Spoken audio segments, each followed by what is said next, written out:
You are listening to the Horse Radio Network, part of the Equine Network family.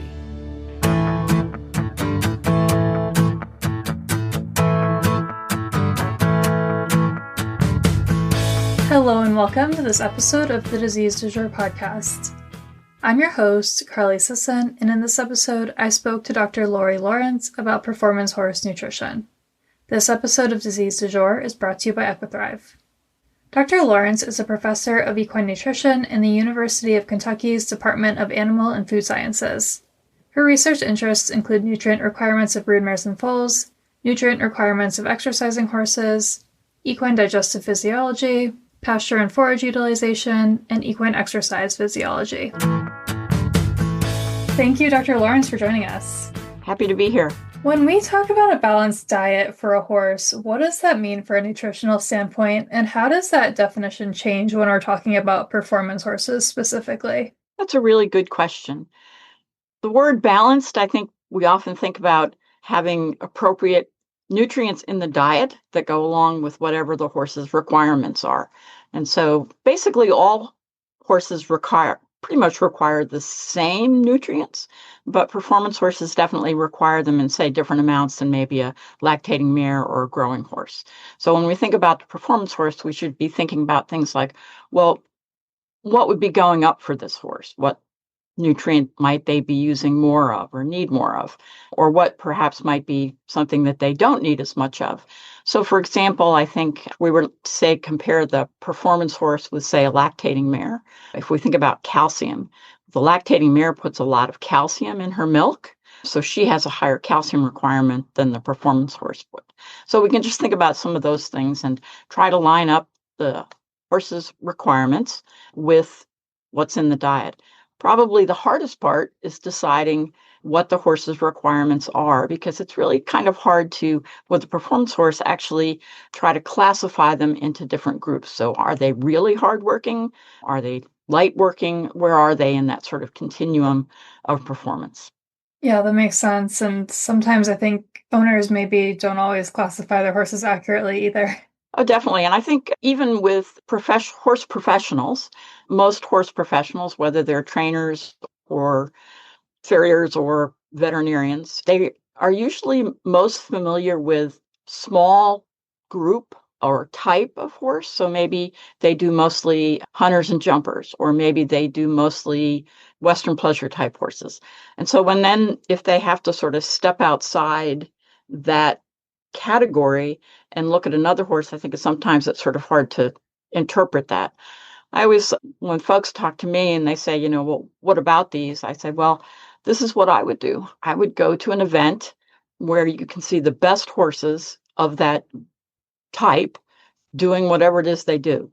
And then one of the things that you should take notice of is sort of what is their body condition and what would be their sort of body weight status, because maybe what you look at being desirable for your group of animals might not be exactly the same as what someone else does. So I do think looking at those things can help people sort of sort out, well, my horse should look like this because that's what the best ones look like in terms of body condition, not necessarily conformation, but that can help people sort of focus more on getting the diet right.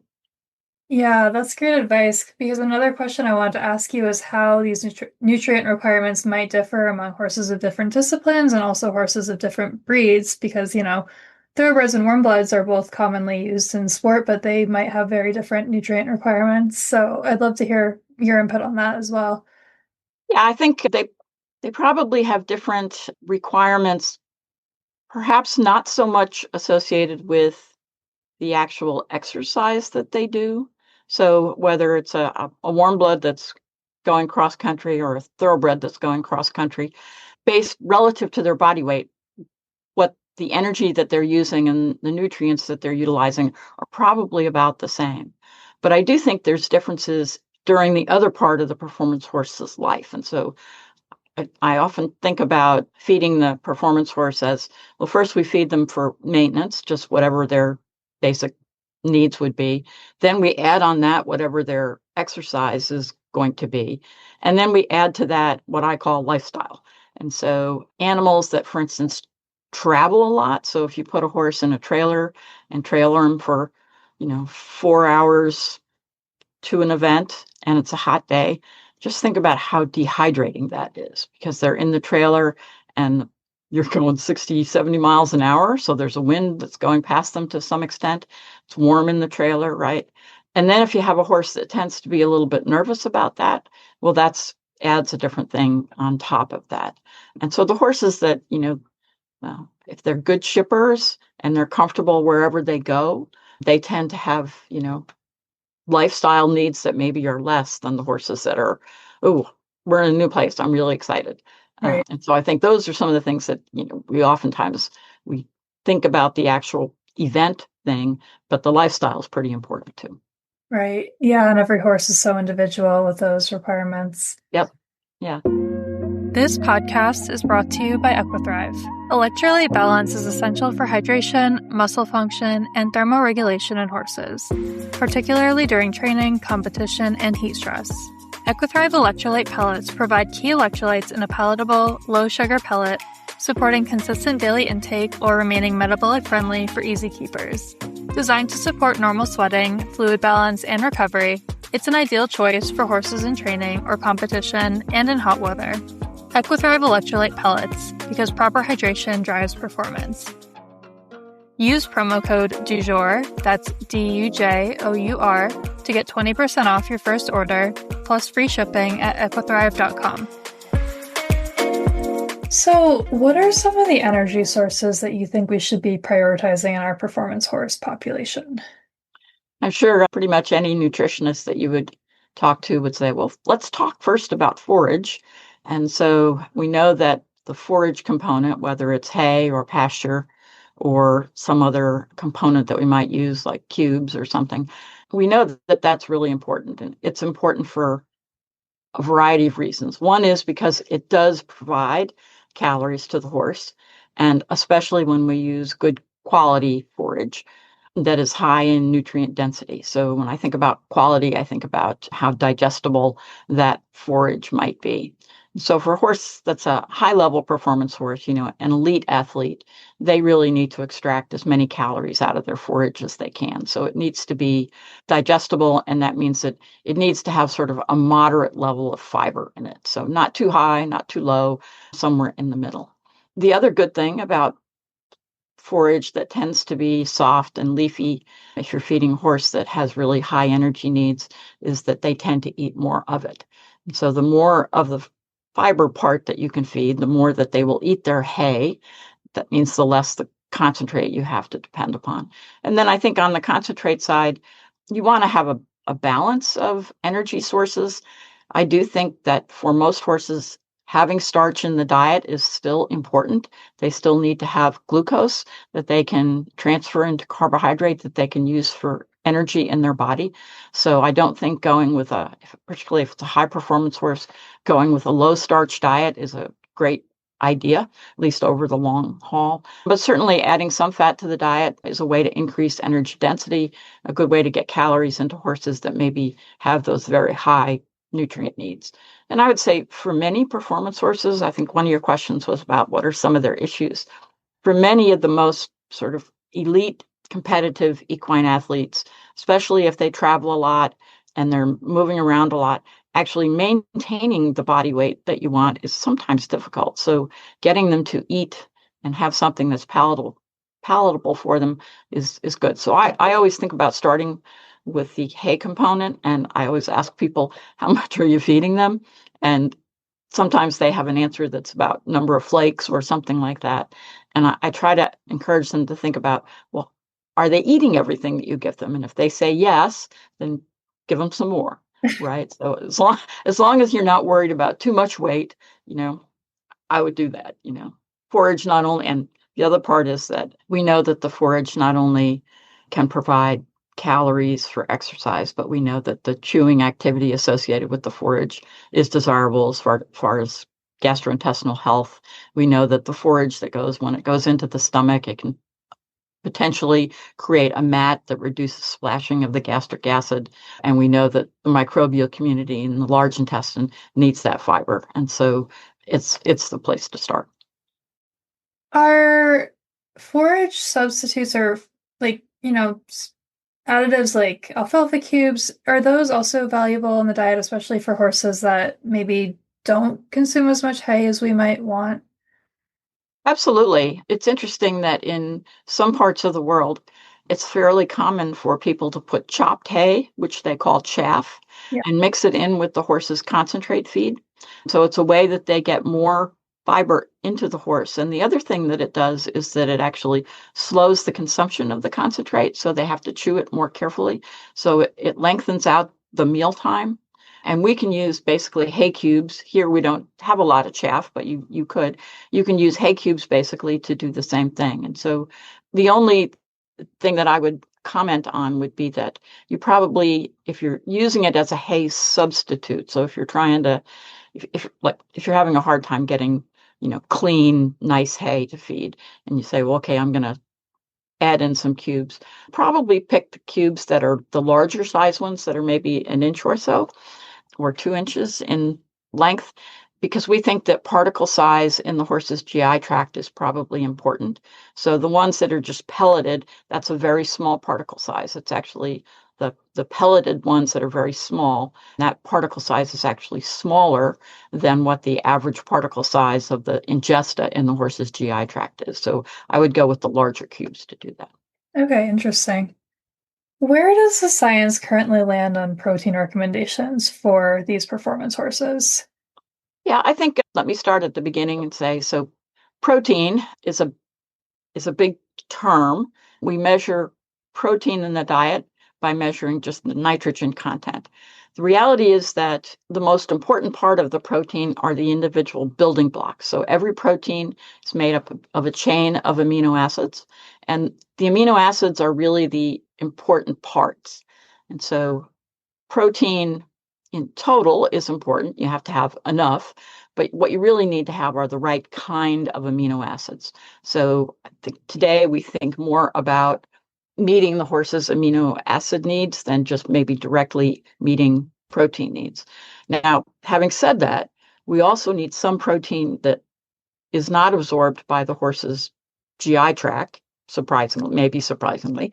So we need some protein that doesn't have to be really high quality, that can make its way to the hindgut because the microbes need it. So we should also think about we're feeding the horse's body amino acids, but we're also feeding that microbial community in the hindgut. So they have to have some nitrogen because they use it for themselves.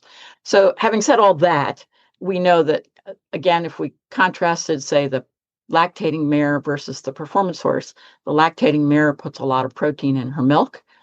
She has way higher protein needs than the exercising horse would have. So I think the people have had different points of view. Most performance horses don't need a lot of protein, but they need protein that's got this good array of amino acids. So when we look at a diet, we look to see if there's some sort of protein source that's an ingredient that we know has good quality amino acids in it or good quality protein. So for instance, just as an example, corn is relatively low in protein, but it doesn't have a very good array of amino acids. On the other hand, soybean meal, which is high in amino acids, has a very high quality or good array of amino acids. So we don't have to feed very much of it to meet the protein needs, and you get all the right amino acids. So we kind of look at those things on the ingredient list and see what the horse is actually consuming from that standpoint. Okay. Yeah, and I guess I could say that typically a performance horse, if you're buying a performance horse concentrate, for the most part, they are typically somewhere between 11 and 14% crude protein. That's usually when you look at them. You might find some that are 10, but generally that's the range. They don't typically go up to 16 or 18 because those horses just don't need that much. Okay. So if you're feeding a performance horse feed at the recommended amount on the label, you're probably getting your horse in the right range of what's required. I would say so. Of course, it's going to depend too on the forage. So if you happen to be feeding a very mature grass hay, so a grass hay that's got big seed heads in it and thick stalks, it might be very low in protein. So when you do that, instead of buying maybe an 11% crude protein, maybe you want to go to the 13 or something like that, depending upon you want to complement those and have them. That's the balancing part, right? Yep. Put the two feeds together that complement each other. Okay, great. Are there any other nutrients that are important to the performance horse's diet that you think we should discuss? I think, yes, for sure. We have, I think, learned a lot in the last, 30 years about some of the nutrients that are associated with inflammatory and anti-inflammatory and recovery responses. And so, for instance, we should always be aware of how much vitamin E the horse is getting. We know that when we use stored hay, we know that fresh pasture grass is pretty high in things like vitamin E, but when we take them away from the grass and they're getting stored feeds over a long period of time, the stored hay tends to be much lower. And so certainly thinking about those types of nutrients is important. I think we should always think about that. Anytime we can get a performance horse and perhaps provide them with some fresh pasture, we think that's a good thing, because then you're getting, the vitamins in their natural form that are highly available, and they're usually in relatively high quantity. So for sure, vitamin E would be one of those that I would be thinking about. The other vitamin that I think is really interesting in human medicine, there's been a lot of interest in vitamin D. And so forever, we have thought vitamin D was basically, kind of a one-trick pony, that it was involved in bone development and all that sort of stuff, and that if you were out in the sunlight, you probably got plenty of it. But today we know that from human medicine that it has many other roles as well. And it also has some roles in the inflammatory response.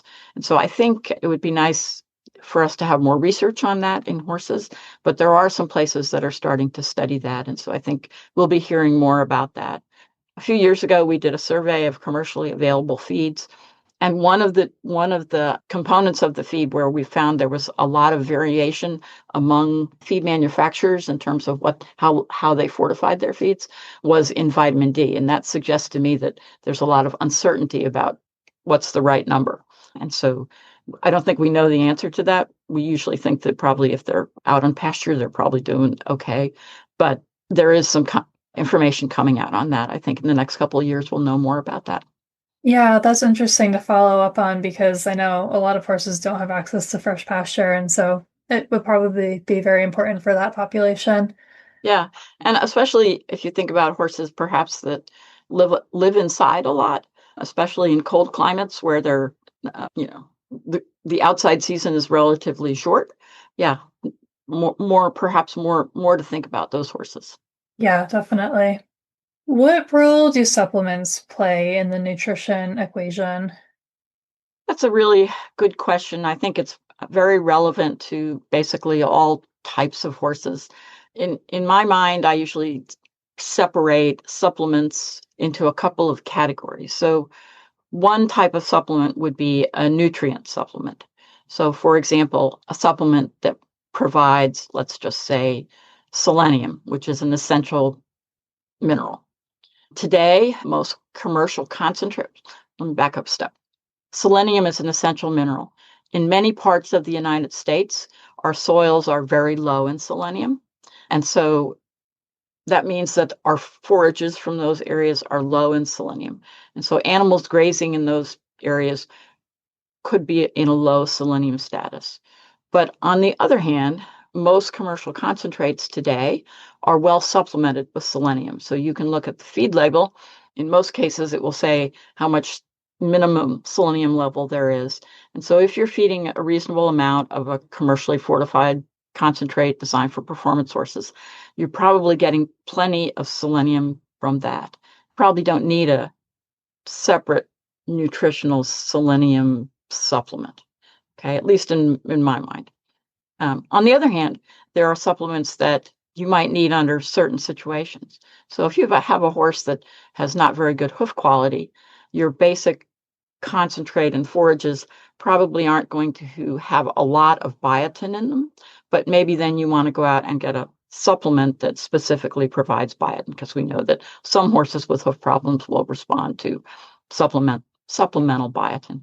Likewise, if you have a performance horse and they're in an environment where they're sweating a lot, chances are good you might want to provide an electrolyte supplement, because the diet by itself probably doesn't have enough for them to meet that. But I would also say, keep in mind that their losses on an event day are way different than their losses on a day that you're just training, right? So maybe they don't need that every day, but maybe you need to think about that, especially in replenishing after an event. How does the horse's digestive physiology influence his athletic performance? And what are some feeding or management strategies that we can implement to help support their gut health? Yeah, that's a really great question. I think, again, nutritionists have talked about the importance of forage and fiber, so we won't kind of go back that way. We all know that the horse has a relatively small stomach for its body size. The stomach is essentially like a pass-through organ. There's not a lot of digestion that really happens there. And then they have a long and narrow and tortuous small intestine, just like we do. And then they have this large intestine that's kind of the big mixing vat where fiber digestion happens. So they're their digestive tract is interesting in the way that it's arranged, and also the fact that it has a lot of sort of twists and turns, right? So a lot of things can get stuck, I guess. So one of the things that we need to think about is always making sure that the horse has adequate hydration in their GI tract. So what does that mean? That means they need to have enough water to drink so that they will suck water out of their GI tract to replenish sweat losses. We pretty well know that. So we want to make sure that they don't suck so much water out of their GI tract that then we get an impaction or something of that nature, right? So we always want to make sure that we try to get as much hydration in their GI tract as we can. We also know that high forage diets typically encourage drinking. Generally, the more hay they eat, the more water they drink, right? So if we can kind of put those ideas together, that's an important thing. The other thing that I would say is that we do need to think a little bit about meal size and meal frequency. So for very elite horses that are getting a lot of concentrate, we should be thinking about dividing those meals up. If you think about a racehorse at the racetrack, they feed them very early in the morning. A couple hours later, they might go out to do their work.